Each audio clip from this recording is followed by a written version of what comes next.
Well, good morning, everybody. Today we're starting another book from the Old Testament, and it's the second book of the Bible called Exodus. Now, in the first book of the Bible, Genesis, we remember that God creates everything, and it's very good.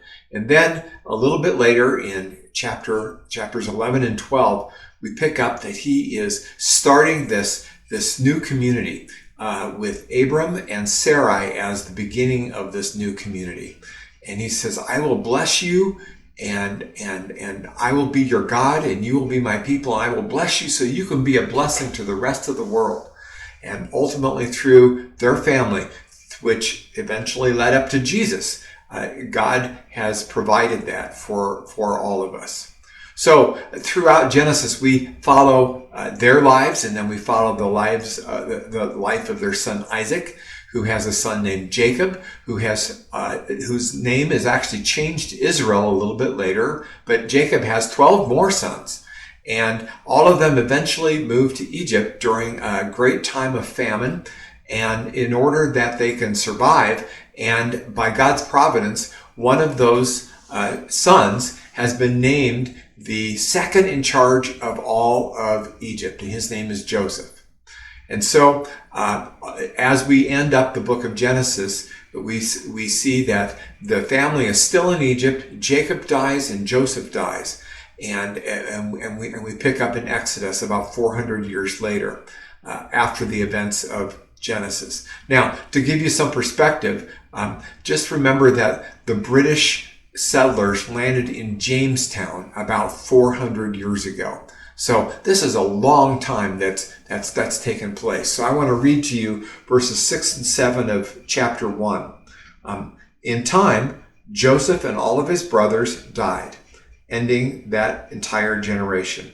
But their descendants, the Israelites, had many children and grandchildren. In fact, they multiplied so greatly that they became extremely powerful and filled the land. So during this time, during this 400 years, the population of Israel grew incredibly to the point where they were actually becoming a threat to the native Egyptians and to the king of Egypt, who was known as Pharaoh. So in verse 11, we read, it says, so the Egyptians made the Israelites their slaves.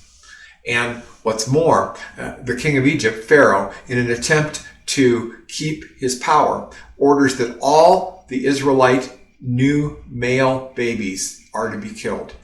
And this leads us into the second chapter where we're going to meet Moses. But I want to reflect on some of the things in this first chapter as we prepare to read the events of Exodus. In Genesis, when Jacob was struggling with who was going to control his life, God or God's representative meets Jacob, and the two of them actually have a wrestling match. And at that point, God gives Jacob a new name. It's Israel, one who wrestles with God. Now, Israel is not only his new name, but I think it's also a foreshadowing of what life is going to be like for this nation. Yes, Israel is God's chosen people, but they will have a life of struggle and wrestling. But they will see God's faithfulness the whole way through. We'll see this in Exodus, and we'll actually see this all throughout the New Testament history too.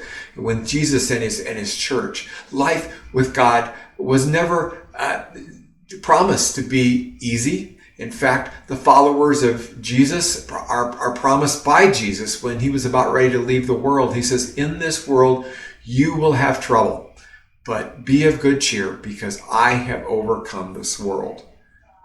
And so Jesus' prediction for us is certainly that it fits the same as the life of ancient Israel. Ours is to be a life of trust and of faith in the middle of troubles, to learn to trust in the one who demonstrates his ultimate love for us.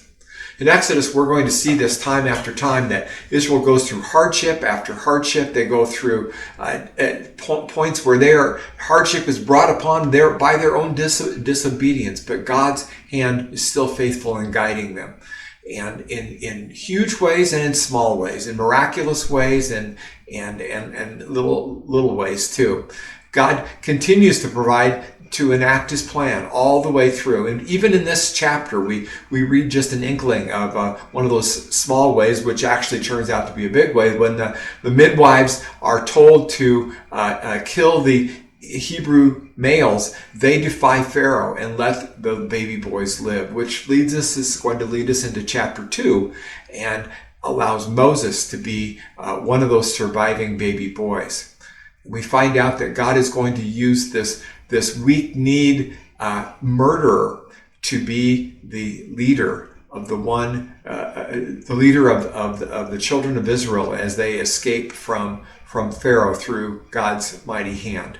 And God's going to use miracle after miracle, and God's going to use this man Moses.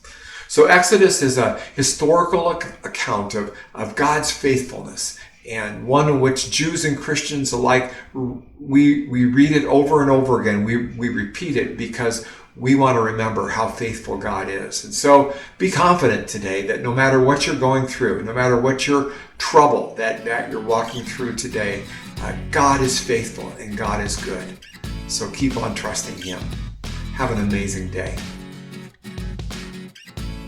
If these devotional videos are helpful to you, subscribe to our channel and click the notification button so you know when we post a new video.